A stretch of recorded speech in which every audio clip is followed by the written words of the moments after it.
काला झाड़ी जंगल। एक डरावनी कहानी।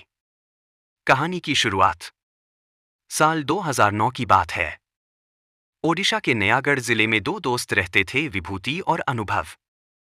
दोनों को घूमना और फोटोग्राफी करना बहुत पसंद था। एक दिन गांव के एक बुजुर्ग ने उन्हें एक रहस्यमय जंगल के बारे में बताया। उसका नाम था काला झाड़ी। उस जंगल में जो जाता है वो लौटकर नहीं आता। रात होते ही वहां कुछ बुरा होता है। विभूति और अनुभव को यह सुनकर बहुत उत्सुकता हुई। वे डरते नहीं थे, बल्कि ऐसे रहस्यों को खोजने में मजा आता था। अगले दिन दोनों जंगल की तरफ निकल पड़े, अपने कैमरे, टेंट और जरूरी सामान के साथ। जंगल में पहला दिन। शाम के करीब 5 बजे वे काला झाड़ी जंगल के पास पहुंचे। जंगल बहुत घना और अंधेरा था। चारों तरफ अजीब सी बदबू थी, जैसे कोई चीज सड़ रही हो। पेड़ों के बीच से सूरज की रोशनी भी ठीक से नहीं आ रही थी। उन्होंने एक खुली जगह देखकर टेंट लगाया और फोटोग्राफी शुरू की। तभी विभूति की नजर थोड़ी दूर एक औरत पर पड़ी। सफेद साड़ी में थी और पेड़ के पीछे खड़ी थी। जब उसने कैमरे से फोटो खींची तो कैमरे में उसका चेहरा दिखा, लेकिन असली आंखों से वो दिख नहीं रही थी। अनुभव डर गया, लेकिन विभूति ने कहा, शायद ये कोई साया है। रात का खौफ।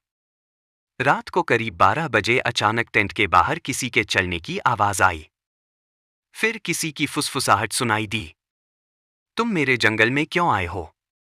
जब उन्होंने टेंट से झांका तो सामने एक सिर कटा शरीर खड़ा था। खून बह रहा था, लेकिन वो हंस रहा था।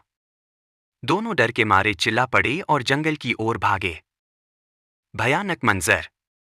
भागते हुए अनुभव गिर गया और बेहोश हो गया। विभूति ने उसे उठाने की कोशिश की, लेकिन तभी उसे कुछ अजीब सुनाई दिया, जैसे कोई मंत्र पढ़ रहा हो।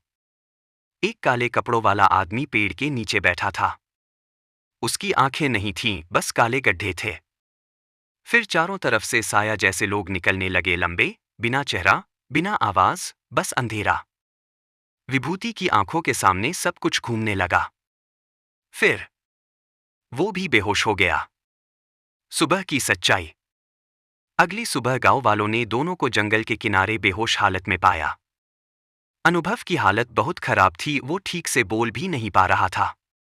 विभूति कुछ समय बाद ठीक तो हुआ, लेकिन वो अब कभी कैमरा नहीं उठाता। पर जब लोगों ने उनका कैमरा देखा तो उसमें आखिरी फोटो थी। एक सिर कटा भूत कैमरे की तरफ देख रहा था, और उसके पीछे टेंट के पास वही दो दोस्त, जैसे वो उसी के कब्जे में हों। अभी भी रहस्य बाकी है। काला झाड़ी आज भी वैसा ही है। कोई वहां जाने की हिम्मत नहीं करता, और जो जाता है वो या तो लौटता नहीं, या फिर कुछ ऐसा देखकर लौटता है जिसे भूल पाना नामुमकिन होता है।